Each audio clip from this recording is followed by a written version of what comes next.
স্বপ্ন সেটা নয় যা তুমি ঘুমিয়ে ঘুমিয়ে দেখো, স্বপ্ন হলো সেটাই যা তোমাকে ঘুমোতে দেয় না। ভারতের প্রাক্তন রাষ্ট্রপতি ও বিশিষ্ট বিজ্ঞানী এপিজে আব্দুল কালামের এই মহান উক্তিটি আমরা সকলেই শুনেছি। আর আজ আমরা এমনই এক ব্যক্তির কথা শুনতে চলেছি যাকে একসময় এমনই এক স্বপ্ন ঘুমোতে দেয়নি।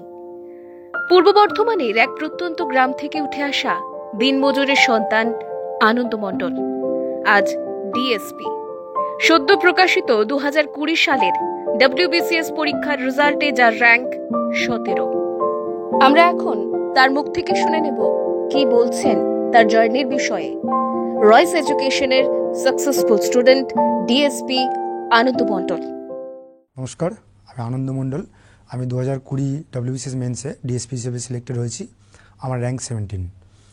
তো আমি এক প্রত্যন্ত গ্রাম থেকে উঠে এসেছি, এটা পূর্ব বর্ধমানের মঙ্গলকোট ব্লকের অন্তর্গত, গ্রামের নাম বালিডাঙ্গা। তো আমি 2018 সালে গ্র্যাজুয়েশন করে 18 শেষের দিকে আমি প্রিপারেশন স্টার্ট করি। তো যেহেতু আমি একদম প্রত্যন্ত গ্রাম থেকে আসছি, তো সেখানে সেই পড়ার পরিবেশ বা প্রিপারেশন নেব সেরকম একটা প্ল্যাটফর্ম আমার ছিল না। তো সেই মুহূর্তে আমার একটা প্ল্যাটফর্মের দরকার ছিল, এবং যেহেতু আমি ক্লাস 10-11 থেকে স্বপ্ন দেখেছি আমি ডিএসপি হব, তো সেই স্বপ্নটা পূরণ করার জন্য আমাকে স্বপ্নটা এতটাই তীব্র ছিল যে আমার যেন তেন প্রকারে যতই কষ্ট হোক আমাকে স্বপ্ন পূরণ করতেই হবে। তো এই মুহূর্তে আমি প্রিপারেশন যখন স্টার্ট করি, বিগিনিংয়ে আমি খুব একটা কি করব বুঝে উঠতে পারছিলাম না, কিন্তু অনেক খোঁজখবর নেওয়ার পরে আমি রাইসে ভর্তি হই, এবং রাইসে ভর্তি হওয়ার পরে এখানে প্রিপারেশন স্টার্ট করি। কিন্তু এখানে যে প্রিপারেশন নেওয়ার জন্য ভর্তি হব সেই ক্যাপাবিলিটি আমাদের ছিল না।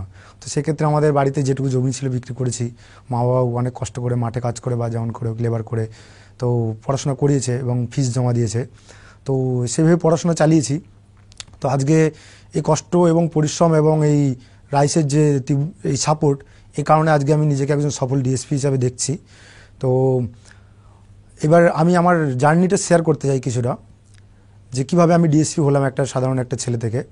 তো আমি ক্লাস 10-11 থেকে স্বপ্ন থেকে ডিএসপি হব। তো যেহেতু আমি গ্রামে পরিবেশটা পাইনি, আমি চলে এসেছি এখানে, এসে পড়াশোনা স্টার্ট করি। বিগিনিংয়ে যখন স্টার্ট করছি কত সমস্যা, কি পড়বো কীভাবে পড়বো কিছু বুঝতে পারছি না। এবার যখন দেখছি এত হিউজ সিলেবাস, কখনো কখনো দেখছি ফিজিক্স পারছি না, কেমিস্ট্রি পারছি না, কখনো দেখছি বায়ো পারছি না, কখনো দেখছি ম্যাথে সমস্যা হচ্ছে। তো এই দিক থেকে ওভারঅল মনে হচ্ছে যেন এই সাবজেক্টটা বাদ দেবো, কখনো মনে হচ্ছে ওটা বাদ দেবো, কখনো মনে হচ্ছে আমার দ্বারা হবে না। এরকম হঠাৎ করে মনে হয়েছিল যে হয়তো কঠিন হয়ে যাবে।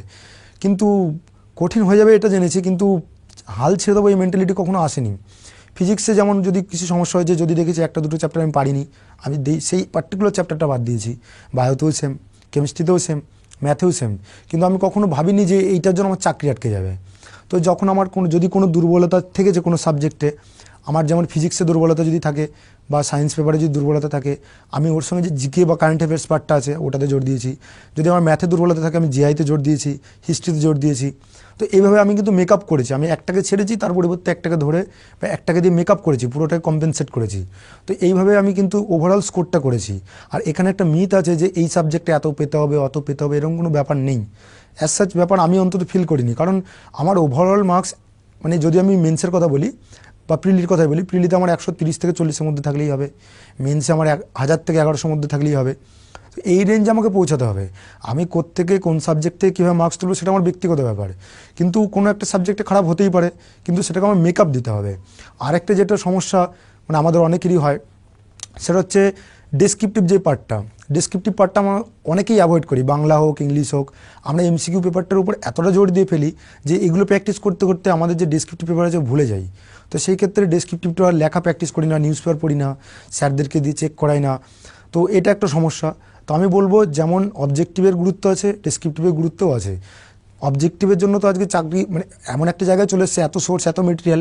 অবজেক্টিভ কিন্তু মোরাললেস সবাই মোটামুটি 550-500 পেয়ে যাচ্ছে, কিন্তু ডেসক্রিপটিভের জায়গায় যদি এই 500-550-তে না পৌঁছানো যায়, ডেসক্রিপটিভ এবং অপশনাল মিলিয়ে, তাহলে কিন্তু গ্রুপ এবিতে সিলেকশন পাওয়াটা খুব চাপের। তো আমি বলবো দুটোকেই সমানভাবে গুরুত্ব দাও। দ্বিতীয়ত যেটা হয়, প্রিপারেশন নেওয়ার সময় অনেক সমস্যা আসে। কারো ইকোনমিক হতে পারে, কারো ফিনান্সিয়াল পারিবারিক হতে পারে, কারো ব্যক্তিগত হতে পারে, মেন্টাল হতে পারে, ফিজিক্যাল হতে পারে, ফ্যামিলি প্রেশার থাকতে পারে, কেউ জব করতে পারে। তো সমস্যা সবারই থাকবে। সবারই সমস্যা আছে, এক একজনের সমস্যাটা এক এক রকম। তো কারো সমস্যা কারো থেকে ছোট বা বড় নয়, তবে যেটা বড় বা ছোট হয় সেটা হচ্ছে মানসিকতা বা সাকসেসফুল হওয়ার মানসিকতা বা জেদ, সেটা ছোট বড় কম বেশি হতে পারে। তো জেদ এবং ইচ্ছা চেষ্টা এগুলো যদি ঠিক থাকে, মানসিকতা যদি শক্ত হয়, তাহলে চাকরি অবশ্যই হবে, আজ নয় কাল হবে হবে। কিন্তু এই যে অভিযোগগুলো, এক্সকিউজগুলো, এইগুলোকে যদি দূরে না সরাতে পারো, কোনো মানে সাকসেসটা অনেক দূরে চলে যাবে। অভাবের জন্য কোনো দিন সাকসেস হয়তো আটকাবে না, কিন্তু অভিযোগের জন্য কিন্তু আটকে যাবে। তো আমি সবার প্রতি একটা অনুরোধ রাখবো, এই অভিযোগগুলোকে যতটা পারবে দূরে সরাও, সৎভাবে পরিশ্রম করো, এবং 24 ঘন্টা দিনের যেটা আছে সবার জন্য সেম। তো সেই সেম টাইমটাকে কাজে লাগাও। পিএসসির কোশ্চেন পেপারও সেম সবার জন্য, তো একটা ইউনিভার্সাল একটা কোশ্চেন পেপার হবে। তো সবার জন্য সেম কোশ্চেন পেপার, সায়েন্সের জন্য আলাদা, ম্যাথসের জন্য আলাদা, বা আর্টসের জন্য আলাদা, এরকম কিছু নেই। আবার এরকমটাও নেই যে সায়েন্সে কম পেলে বা আর্টসের সাবজেক্টে কম পেলে চাকরি হবে না, এরকম কোনো ইস্যু নেই। ওভারঅল যে মার্কসটা সেটা ক্যারি করতে পারলেই হবে। এবার সেইভাবে পড়াশোনা করো, অনেক সময় সমস্যা আসবে, অনেক সময় ডিমোটিভেটেড হয়ে যাবে, মোটিভেট হও তার জন্য যে যদি রাইসে পড়ো, রাইসে স্যারেরা হেল্প করবেন, মেন্টর আছেন, অ্যাডমিনিস্ট্রেশনের লোক আছেন, যে স্টাফরা আছেন খুব কর্ডিয়াল, এখানে লাইব্রেরি আছে, লাইব্রেরি ফ্যাসিলিটি অ্যাভেল করতে পারো। ওভারঅল সমস্ত রকম একটা প্যাকেজ কিন্তু এখানে পাবে। তো ইভেন এখানে আমি যেটা রাইসে ফিল করেছি যে মানে বই বা পুঁথিগত বিদ্যা থেকে বেরিয়েও কিন্তু স্যারেরা হেল্প করেন, মানসিকভাবে হোক বা আর্থিকভাবে হোক হেল্প করেছেন আমাকে ব্যক্তিগতভাবে। তাই আমি বলবো তোমরাও যদি সেই জায়গা তৈরি করতে পারো, তোমরা সব রকমভাবে সাহায্য পাবে। শুধু এখান থেকে বলবো না, যদি তোমার ইচ্ছা শক্তি অদম্য থাকে, তাহলে কিন্তু তোমার বন্ধু, তোমার টিচার, তোমার যা পরিজন, আত্মীয় পরিজন, বন্ধুরা, তারাও কিন্তু দেখবে এগিয়ে আসছে একটা সময়। হতে পারে সাময়িক তারা বলবে যে হচ্ছে না, অনেক দেরি লেগে গেলে তখন তারাই বলবে কেন হচ্ছে না, তোর দ্বারা হবে না, ডিমোটিভেট করার চেষ্টা করবে। তো আমি বলবো এই ধরনের মানুষের থেকে দূরে থাকবে। আর ফোন করা, চায়ের দোকানে আড্ডা মারা, ঘুরতে যাওয়া, কোনো অনুষ্ঠান, এই আজকে অমুকের বিয়ে, কালকে অন্নপ্রাশন, এইগুলো একটু বছর দুয়েকের মধ্যে অন্তত একটু অ্যাভয়েড করো। তারপরে তুমি সাকসেসফুল হও, দেখবে এগুলোর জন্য অগাধ সময় আছে, লাইফে সারাটা জীবন পড়ে আছে। তো আর যদি কেউ স্বপ্নের চাকরি পূরণ পেতে চাও, তাহলে তো তার পরিশ্রমটা একটু অন্যরকম হতেই হবে। কারণ আজকে আমি ডিএসপি হয়েছি, ডিএসপিটা আমার পছন্দের চাকরি। আজকে যদি আমি এক্সিকিউটিভ বা WBRS পেতাম, তাহলে হয়তো আমার এই খুশিটা হতো না যেটা এখন হচ্ছে। কারণ দেখো, ফাঁকা ভর্তি বাসে গিয়ে একটা পছন্দের সিট পাওয়া কিন্তু এটার জন্য অন্যরকম একটা ভাগ্য বা পরিশ্রমের দরকার হয়। তো সবাই কিন্তু সেই সৌভাগ্য বা সেই পরিশ্রম করতে পারে না বা চায়ও না। আর একটা বলবো, পড়াশোনা তো সবাই করছে, মেটেরিয়ালও এক। তো সেই ক্ষেত্রে আমি ব্যক্তিগতভাবে বলবো, পড়াশোনাটা করার প্যাটার্নটা একটু চেঞ্জ করো, স্ট্র্যাটেজিটা অন্যরকম হবে। সবার মতন পড়লে হবে না, পড়াটা নিজের মতন পড়তে হবে। আজকে যারা রাইসে পড়ছো, তারা যদি ভাবো রাইসের এই মান্থলি মেটেরিয়ালগুলো কভার করবো, তাহলে কিন্তু হবে না। মান্থলি তোমার যদি আজকে সেকেন্ড মান্থলি চলে, তোমার সেকেন্ড মান্থলি কিন্তু 1 মাসের মধ্যে কভার করতে হবে। বাকি যে সেকেন্ড মান্থলির জন্য দ্বিতীয় মাসটা তুমি পাচ্ছ, সেই মাসটা কিন্তু তোমাকে এক্সট্রা বইগুলো পড়তে হবে, যে মাদার বুকগুলো আছে। যেমন হিস্ট্রির জন্য পুনম দালাল দাহিয়া বা বানসাল যেটা পড়ো, স্পেকট্রাম আছে। এরই যদি তুমি জিওগ্রাফির জন্য ধরো এই কার্তিক চন্দ্র মণ্ডল, দেবেন দত্ত, পলিটির জন্য লক্ষ্মীকান্ত বা ম্যাকবুক, ইকোনমির জন্য যেমন কেউ পড়ে রমেশ সিং পড়ে বা তোজাম্মেল হোসেন পড়ে, এখন তো আবার নিতিন সিংহের বইটা বেরিয়েছে। এই যে বইগুলো জেনারেল সায়েন্স এনসাইক্লোপিডিয়া সায়েন্স পেপারের জন্য, বা এই যে বইগুলো, তো এই বইগুলো যারা পড়ছো তারা কিন্তু ওই দ্বিতীয় মাসটা যেটা আসছে, ওই 1 মাস টাইম বের করে সেগুলো প্রিপারেশন নাও, তবে তো তুমি বাকি ছেলের থেকে অ্যাডভান্স হবে। প্রচুর মক দাও, যতগুলো মক আছে অ্যাভেলেবেল করো, পারলে অনলাইনে মক দাও, নিজে কোশ্চেন সেট তৈরি করো, কোশ্চেন সিলেক্ট করো, প্রিভিয়াস ইয়ার সলভ করো, এইভাবে সলভ করো। ডেলি 500 থেকে 1000 MCQ করো, রেগুলার বেসিসে পড়াশোনা করো, এবং ডিসিপ্লিন ওয়েতে পড়াশোনা করতে হবে। তোমার ওঠা, ঘুমানো, ঘুম থেকে ওঠা, খাওয়া, ঘুরতে যাওয়া, মেলামেশা, সমস্তটা কিন্তু রেস্ট্রিক্টেড করতে হবে 2 বছরের জন্য অ্যাটলিস্ট। তারপরে তোমার জীবনে যখন চাকরি পেয়ে যাবে, সারাটা জীবন কিন্তু তুমি একটা প্রতিষ্ঠিত যখন হয়ে যাবে, তোমার কিন্তু চয়েস বেড়ে যাবে।